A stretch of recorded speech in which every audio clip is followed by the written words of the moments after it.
Bien-aimés dans le Seigneur, peuple de Dieu, bonjour. C'est avec un plaisir renouvelé que je suis ici, dans ce studio de la radio Menorah Yeshua. Bienvenue sur les antennes de la radio Menorah Yeshua. Bienvenue dans l'émission L'avenir en Christ. Soyez bénis, peuple de Dieu.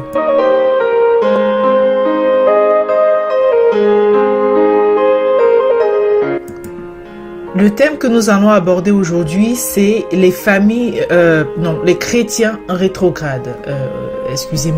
Les chrétiens rétrogrades. C'est le thème que nous allons aborder aujourd'hui, peuple de Dieu.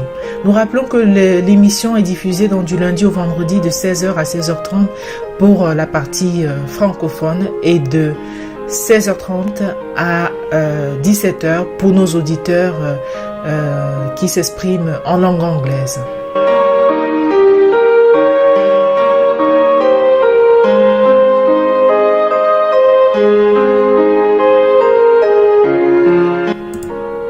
Les chrétiens rétrogrades, c'est le thème d'aujourd'hui. Alors, avant de continuer, peuple de Dieu, je vous invite à nous incliner tous dans la prière. Prions le Seigneur. Seigneur Dieu Tout-Puissant, merci de nous garder. Merci de nous inspirer les thèmes que nous développons ici dans cette émission, Seigneur. À toi soit la gloire pour ça. Notre roi, sois béni pour ta magnificence. Sois béni, Père, pour ta miséricorde. Seigneur, nous te prions pour tes enfants qui sont là, de par le monde, qui marchent avec toi, qui veulent te servir. Seigneur, s'il te plaît, garde-les sous ta coupe paternelle. Ne permets pas que l'ennemi vienne les arracher pour les éloigner du plan que tu as prévu pour chacun. Seigneur, soutiens-les, s'il te plaît, dans cette croix qu'ils portent pour toi. Conforte-les, Père, et bénis-les abondamment. Tu es notre Père et nous t'aimons, notre Roi. Merci infiniment pour tes grâces dans nos vies. Mon Sauveur, je te supplie de remplir ce studio de ta sainte présence et de conduire toute l'émission au nom de Jésus. Mon Sauveur, je te prie de veiller sur moi, sur toute ma famille, sur tous tes auditeurs, d'aider chacun de nous dans ses difficultés et d'exaucer les souhaits de chacun. En Jésus-Christ, nous t'aimons et en Jésus-Christ, nous t'avons prié. Reçois toute la gloire et l'honneur, Père Céleste. Amen. Nous vous partageons, peuple de Dieu, le texte de 2 Corinthiens 5, verset 17, qui est le credo de cette émission, l'avenir en Christ. Si donc quelqu'un est en Christ, il est une nouvelle créature, les choses vieilles sont passées. Voici, toutes choses sont devenues nouvelles, peuple de Dieu. Alléluia. Amen. Merci Seigneur.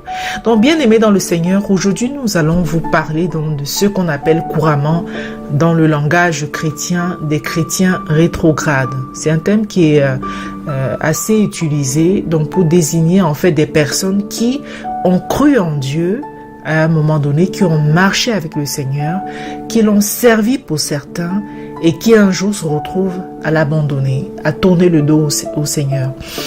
Cela peut arriver à tout le monde, un peuple de Dieu. Nous tenons à le préciser, personne n'est à l'abri.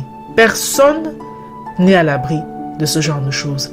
Cela peut t'arriver aussi bien à toi, mon frère, toi, ma soeur, qu'autant à moi, la sœur Nadia, qui suis en train de vous parler. Ça peut également m'arriver.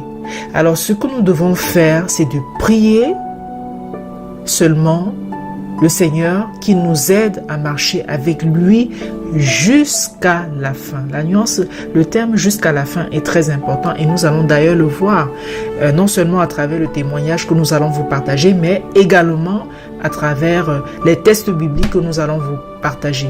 Voilà, ça peut t'arriver, ça peut t'arriver à toi mon frère, toi ma soeur, ça peut m'arriver à moi aussi, la sœur Nadia, d'être ce qu'on appelle dans les chrétiens rétrogrades. Je répète, des personnes qui ont cru en Dieu, qui ont marché avec le Seigneur, qui l'ont servi pour certains et qui un jour se retrouvent à l'abandonner, à tourner le dos. Donc prenons garde à ce que cela ne nous arrive.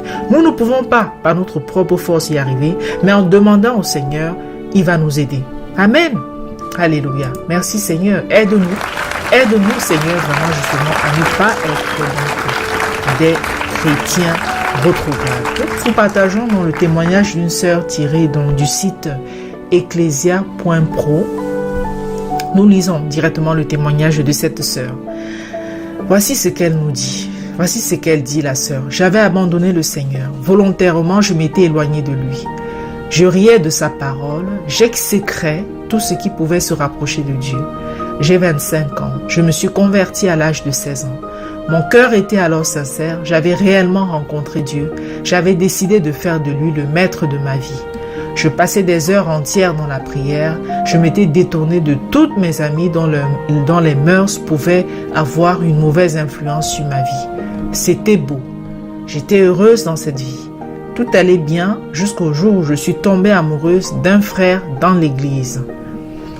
Je ne sais pas comment cela est arrivé, à cause peut-être de la promiscuité quelquefois trop poussée qui existe dans les églises, surtout parmi les jeunes. J'admirais son zèle, son amour pour Dieu. J'aimais sa façon de prier, je lui trouvais un visage semblable à celui d'un ange en exil, d'un prince oublié. Quand je le regardais, je me disais, « Oui Seigneur, c'est lui. Lui l'homme dont j'aimerais être l'épouse plus tard. » Je ne lui étais pas non plus indifférente et nos sentiments sont nés réciproquement. J'avais alors 18 ans et lui 24. Nous nous sommes dès lors lancés dans une relation dite d'observation afin d'envisager plus tard des fiançailles officielles et le mariage. Mais nous vivions cette relation en cachette pour n'attirer l'attention de personne. Et comme tout ce qui se fait dans l'ombre produit presque toujours de sombres résultats, nous avons commencé à avoir des relations intimes. Il est vrai que nous en souffrions énormément. Après l'acte, on se sentait sale et coupable, on pleurait, on se confessait, on demandait au Seigneur Jésus d'intercéder pour nous auprès de l'Éternel. Mais tout cela devenait trop compliqué, nous avions eu tort de nous lancer dans une pareille aventure. Nous étions à peine convertis que déjà nous nous détournions de notre but principal, à savoir le royaume de Dieu, pour nous tourmenter sur un sujet comme le mariage qui ne devrait être réservé dans l'Église qu'aux âmes mûres spirituellement. Mon dynamisme spirituel en a pris un coup. Chaque jour dans mes prières, au lieu d'implorer le ciel pour les choses pouvant contribuer à mon avancement spirituel, je ne priais plus que pour le mariage. Seigneur, fasse qu'on se marie, bénis le frère, donne-lui du travail. Telles étaient mes prières. À 19 ans, toute cette vie a commencé à me peser. J'ai rompu avec le frère et comme j'avais lié ma vie spirituelle à ma relation avec lui, je me suis également éloignée de Dieu. J'ai tout fait dans l'église où tout le monde se mêle de la vie de tout le monde. Je suis retournée à mes anciens péchés, tout ce qu'il y a d'abominable. À 24 ans, j'ai sombré dans une profonde crise de désespoir. J'en étais arrivée à refuter l'existence de Dieu. Je lisais toutes sortes de philosophes, je m'entourais d'athées et j'appréciais leurs discussions, j'enviais leur savoir. Je pensais au suicide et mes lectures m'y encourageaient. Il n'y a pas de mort plus noble que celle que l'on s'offre volontairement, répétais-je constamment à mon entourage. Je souffrais, vivre m'était un tourment, un supplice. Je maudissais le jour où mes parents, papy, folie m'avaient conçu. Mourir, j'y pensais jour et nuit. Je me haïssais et pour me consoler, je buvais et posais des actes abominables. Des gens ont essayé de me ramener à Christ sans succès. Je les envoyais paître en leur disant qu'ils étaient bien fous de croire ainsi éperdument à un Dieu qui ne voyait pas, un Dieu qui permettait que des enfants soient abusés par des pédophiles, un Dieu qui donnait toujours plus aux riches et toujours moins aux pauvres. Dieu où ça? Avec le flot de malheur sous lequel vous croulez, vous osez me parler d'un Dieu, disais-je souvent. Un jour pourtant, une amie musulmane a demandé à me voir. Elle insistait depuis 6 mois déjà pour me rencontrer. Un après-midi, ne supportant plus son insistance, j'ai cédé. J'ignorais que cette entrevue allait changer le cours de mon existence. Nous nous sommes vus dans un restaurant. Elle m'avoua alors qu'elle avait donné sa vie à Jésus depuis quelques mois, que l'islam et elle, c'était de l'histoire ancienne et qu'elle venait me voir parce que Dieu le lui demandait. Ses propos m'ont troublé, sa conversion m'a plus que jamais bouleversé. En rentrant chez moi, je me suis agenouillée, j'ai pleuré des torrents de larmes, je me suis confessé. Le lendemain, j'ai rompu avec le garçon que je fréquentais et j'ai fait le choix de revenir à Jésus. Cela fait 2 mois que ça dure. Mes yeux sont désormais braqués sur le royaume de Dieu. Je ne referai pas les mêmes erreurs que lors de ma conversion. Les fiançailles, le mariage, toutes ces choses ne viendront qu'après que je sois mûr spirituellement. Je ne suis plus pressé. Il y a des choses bien plus importantes pour Dieu que le mariage. Je ne veux plus me distraire dans ce genre de préoccupations. Je ne bois plus. Je ne me masturbe plus. Je prie pour que Dieu me maintienne dans cet état. Tel le fils prodigue, je suis heureuse d'être revenu à mon Père, lui qui ne met point dehors celui qui vient à lui. Voilà, bien-aimés dans le Seigneur, le témoignage de cette sœur que nous venons d'écouter. Et vraiment, nous bénissons déjà vraiment le Seigneur pour la vie de cette sœur. Et nous prions vraiment que le Seigneur puisse davantage affermir sa foi. Que cette sœur soit bénie.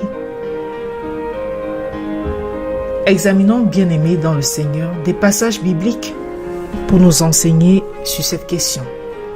Nous avons choisi la parabole des vierges sages aujourd'hui pour illustrer cette thématique que nous abordons qui concerne donc les chrétiens rétrogrades. Nous avons vu en début d'émission ce qu'on entendait par chrétien rétrograde, qui est en fait un terme d'ailleurs assez utilisé dans certains milieux chrétiens. Nous lisons donc dans Matthieu 25 des versets 1 à 12. Alors le royaume des cieux sera semblable à 10 vierges qui, ayant pris leur lampe, allèrent au devant de l'époux. Or, 5 d'entre elles étaient sages et 5 folles. Les folles, en prenant leur lampe, n'avaient point pris d'huile avec elles. Mais les sages avaient pris de l'huile dans leur vaisseau avec leur lampe. Et comme l'époux tardait à venir, elles s'assoupirent toutes et s'endormirent. Et sur le minuit, un cri se leva. Voici l'époux qui vient. Sortez au devant de lui. Alors toutes les vierges se levèrent et préparèrent leurs lampes. Et les folles dirent aux sages, « Donnez-nous de votre huile, car nos lampes s'éteignent. » Mais les sages répondirent, « Nous craignons qu'il n'y en ait pas assez pour nous et pour vous. Allez plutôt vers ceux qui en vendent et en achetez pour vous. » Mais pendant qu'elles allaient en acheter, l'époux vint, et celles qui étaient prêtes entrèrent avec lui aux noces, et la porte fut fermée.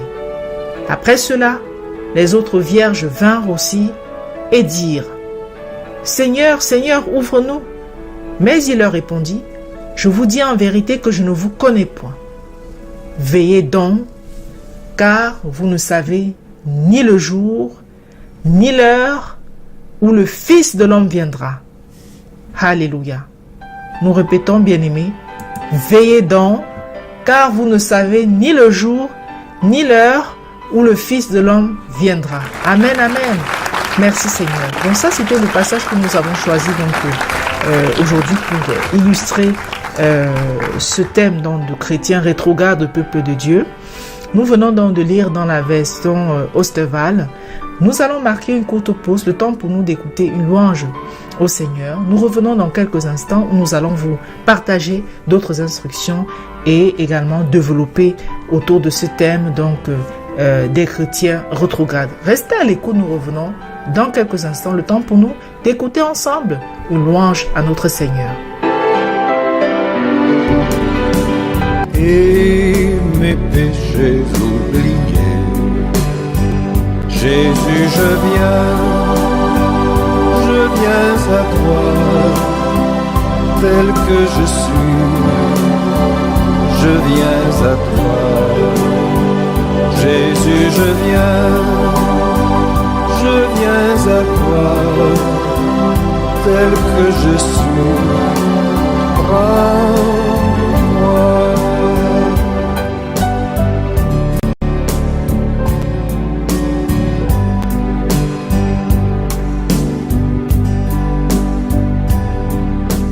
Longtemps j'ai loin de sa face provoqué son sein courroux, fermer mon cœur à sa grâce, blesser le sien devant tout. Jésus, je viens à toi, tel que je suis. Jésus, je viens à toi, tel que je suis.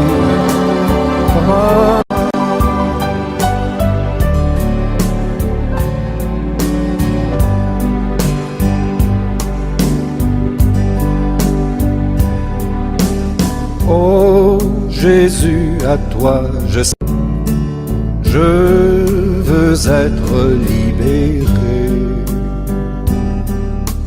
de cette, être à jamais délivré. Jésus, je viens à toi, tel que je suis. Je viens à toi, Jésus, je viens à toi, tel que je suis.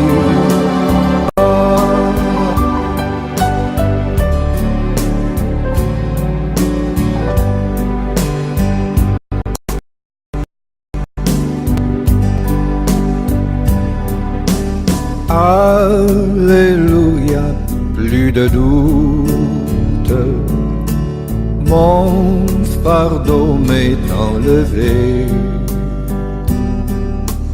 Pour le ciel je suis en route, heureux pour l'éternité. Jésus, je viens à toi, tel que je suis. Je viens à toi, Jésus, je viens à toi, tel que je suis. En moi.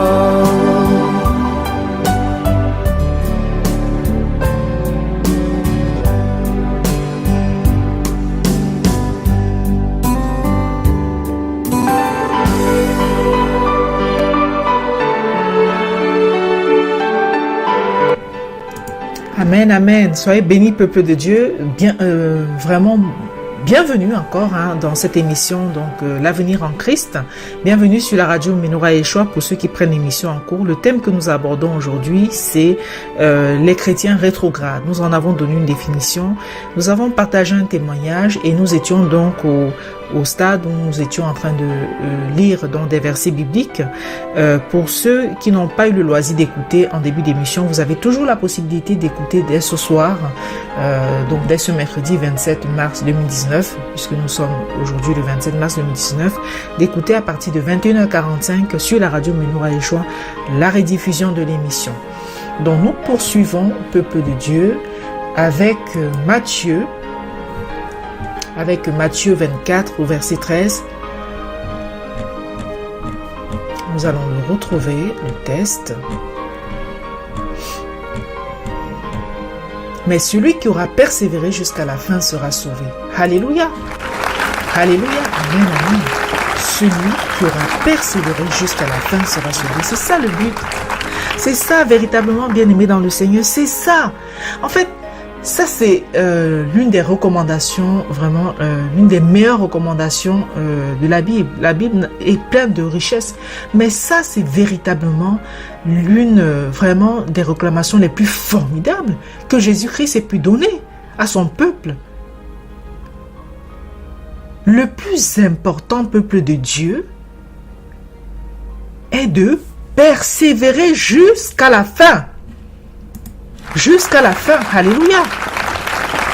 C'est de ça qu'il est question. Parce que vous pouvez faire 50 ans avec le Seigneur et le régner à la fin. Mais est-ce que cela aura alors été utile si à la fin vous renoncez à lui, vous le reniez, vous le combattez même?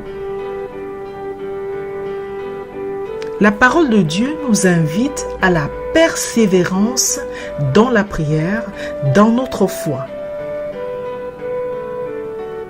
Le plus important, ce n'est pas de faire tel nombre d'années, d'avoir dit oui, je servis le Seigneur pendant tel nombre d'années, mais qu'en sera-t-il à la fin de ta vie? C'est ça le plus important. C'est ça la question. Si à la fin on l'abandonne, qu'on ait fait 50 ans, 70 ans avec lui, qu'est-ce que ça apportera? Donc le plus important, peuple de Dieu, c'est qu'à la fin de notre vie, le Seigneur nous trouve marchant toujours avec lui. Donc persévérons, mes frères et sœurs, jusqu'à la fin. Alléluia. Même si c'est difficile, persévérons. Demandons au Seigneur de nous aider, afin d'éviter d'être dans ce que nous avons appelé donc des chrétiens rétrogrades. Et je précise encore que nul n'est à l'abri d'être aussi chrétien rétrograde. Que ce soit moi, la sœur Nadia qui suis en train de vous parler, que ce soit toi, mon frère, ma sœur qui m'écoute, nous tous, nous sommes faillibles. Personne d'entre nous n'est à l'abri de devenir aussi chrétien rétrograde comme nous avons pu le voir dans le témoignage de la sœur que nous avons partagé. Mais souvenons-nous de demander vraiment que le Seigneur nous aide justement à marcher avec lui. C'est quelque chose, c'est un travail de fond. C'est un travail de fond et demandons de l'aide au Seigneur qui nous vienne en aide parce que de notre propre force, nous ne pouvons pas y arriver. Mais avec lui, la victoire est certaine. Alléluia. Merci Seigneur. Merci Père. Souvenons-nous de la parabole de l'ouvrier de la dernière heure qui a reçu le même salaire que les autres ouvriers qui avaient commencé le travail plus tôt que lui. Ils ont tous reçu le même salaire, quelle que soit l'heure à laquelle ils avaient commencé. Parce que lorsque la fin du travail est arrivée, tous étaient à leur poste, peuple de Dieu. Tous étaient à leur poste. Personne n'avait abandonné le travail et le maître leur a donné à tous le même salaire. C'est ce que le Seigneur attend de nous, bien-aimés dans le Seigneur. C'est que jusqu'à la fin de notre vie sur terre, il nous trouve dans sa moisson, qu'il nous trouve au poste qu'il nous a confié. C'est de ça qu'il est question. Il veut que nous persévérions jusqu'à la fin. C'est très important pour le salut de nos âmes. Afin de ne pas donc nous retrouver, par exemple, pris à ce piège d'être dans des chrétiens rétrogrades. Et encore une fois, personne n'est à l'abri. Demandons seulement que le Seigneur nous aide pour ne pas en faire partie, ou du moins pour ne plus en faire partie. Alléluia, Amen. Souvenons-nous aussi du brigand, ce compagnon de souffrance de notre Seigneur sur le bois du calvaire, et qui, lui, va connaître Jésus pratiquement peu avant son dernier souffle. Ce brigand, à ce moment-là, reconnaît la place céleste de Jésus et lui dit de se souvenir de lui lorsqu'il sera dans son royaume céleste. Alors le Seigneur Jésus va lui faire la promesse que le même soir, il serait avec lui au paradis. Alléluia. Merci Seigneur pour ta miséricorde. Merci Seigneur parce que tu n'as pas condamné cet homme que la société avait déjà condamné. Il se trouvait sur le bois du calvaire, prêt à être vraiment crucifié pour ses péchés. Mais toi, tu as une miséricorde de lui parce qu'il a fait appel à toi. Il t'a dit de te souvenir de lui. Et tu as accepté, tu as vraiment accédé à sa demande. Sois béni, notre Dieu, car tu es rempli de miséricorde.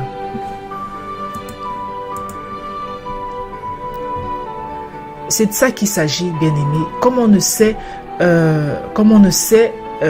pas le jour ou l'heure que le Seigneur nous rappellera à lui, il vaut mieux adopter l'attitude des vierges sages que nous avons lu dans le passage de Matthieu 25, à savoir garder de l'huile dans nos lampes afin que lorsque le Seigneur viendra ou lorsqu'il reviendra, s'il nous trouve sur terre lorsqu'il reviendra, ou lorsque nous partirions à lui, qu'il nous trouve donc dignes d'être auprès de lui.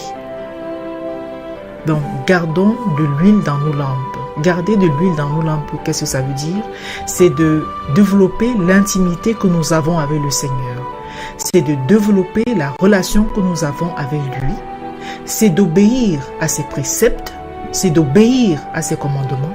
C'est de marcher comme il nous demande de marcher. Et c'est ça, peuple de Dieu, maintenir donc l'huile dans nos lampes. Et n'oublions pas que toute la loi se résume dans ces 2 commandements que le Seigneur Jésus nous a donnés, à savoir, tu aimeras le Seigneur Dieu de tout ton cœur, de toute ton âme et de toute ta pensée. Ensuite, tu aimeras ton prochain comme toi-même. Ça veut dire respecter le caractère divin de Dieu, respecter Dieu, respecter sa puissance, le respecter, respecter ses commandements, l'aimer, l'aimer, l'aimer. Ensuite, prendre soin des personnes que le Seigneur a placées à nos côtés. Aimer également notre prochain. Prier le Seigneur tous les jours, plusieurs fois par jour même. Le prier, lui demander pardon, développer notre intimité avec le Seigneur, donc garder cette huile dans nos lampes, peuple de Dieu, afin que lorsque le Seigneur viendra, ou lorsque nous partirons à lui, qu'il nous trouve dignes d'être auprès de lui. Alléluia. Amen. Amen. C'est mon souhait pour toi, mon frère, ma soeur. C'est mon souhait pour moi aussi également, parce que j'ai envie, moi aussi, de faire partie donc des personnes élues. Alléluia. Que le Seigneur nous aide, peuple de Dieu, qui nous aide à y arriver par sa grâce. Oui, aide-nous, Seigneur. Nous avons besoin de toi. Aide-nous à faire partir des élus que tu trouveras vraiment dignes de pouvoir rester auprès de toi dans ton paradis. Donc, plutôt que de rétrograder, de connaître Jésus, le servir, puis se détourner de lui à un moment donné, persévérons, bien-aimés, dans la foi en Christ chaque jour, et ce jusqu'à la fin, et nous serons sauvés. Alléluia. Alléluia. Merci de nous avoir suivis, chers auditeurs, et que le Seigneur vous bénisse abondamment. Demain, vous allez retrouver les matinales de Rachel, donc à partir de 10h sur cette même chaîne, la radio Menorah Yeshua, et vous écouterez également dans l'après-midi sur cette chaîne radio Menorah Yeshua à partir de 14h45, Péniel à la rencontre de Dieu, sachant que la version anglophone, c'est un peu plus tôt sur la chaîne Christ Now Awakening Radio. Voilà, c'est de 14h à 14h45. Donc ça, c'est pour le programme de demain. Vous pouvez également nous partager vos témoignages en nous contactant au 00337 62 24 65 83. 00337 62 24 65 83. Il y a également un WhatsApp qui fonctionne avec ce numéro. Et nous bénissons le Seigneur. Donc voilà pour le programme de demain. Quant à nous, nous allons bientôt basculer là sur la radio Christ Now Awakening Radio pour la version donc francophone de ce programme. Merci Seigneur. Merci Père. Seigneur notre Roi, merci beaucoup de nous avoir conduits au terme de cette émission. Je te supplie Seigneur de prendre soin de ton peuple, de veiller sur chacun d'entre nous. Père, je te supplie de veiller sur les nations et ne leur permets pas de faire n'importe quoi visant à s'éloigner chaque jour un peu plus de toi, Seigneur. Car tel est leur dessein, mais ne leur permets pas, Seigneur, d'accomplir ces desseins, Père. Freine-les, s'il te plaît, dans leur course destructrice. Souviens-toi de tes enfants, Seigneur. Souviens-toi des chrétiens persécutés, Père. Bénis-les, Seigneur, nous t'en supplions. Au nom de Jésus. Amen. Donc, peuple de Dieu, dès ce soir, vous aurez dans le loisir de réécouter cette émission L'avenir en Christ, dont le thème aujourd'hui était les chrétiens rétrogrades à partir de 21h45 sur cette radio. Et dès 18h, vous avez également la rediffusion des matinales de Rachel. Et à 21h, il me semble, oui c'est ça, ou alors 20h30, voilà, vous avez la rediffusion de l'émission Peniel à la rencontre de Dieu. Soyez bénis, peuple de Dieu. Nous basculons sur la chaîne Christ Now Awakening Radio et nous vous disons donc à demain, 16h, sur la radio Menorah Yeshua, si plaît à Dieu. Soyez bénis, peuple de Dieu. À demain.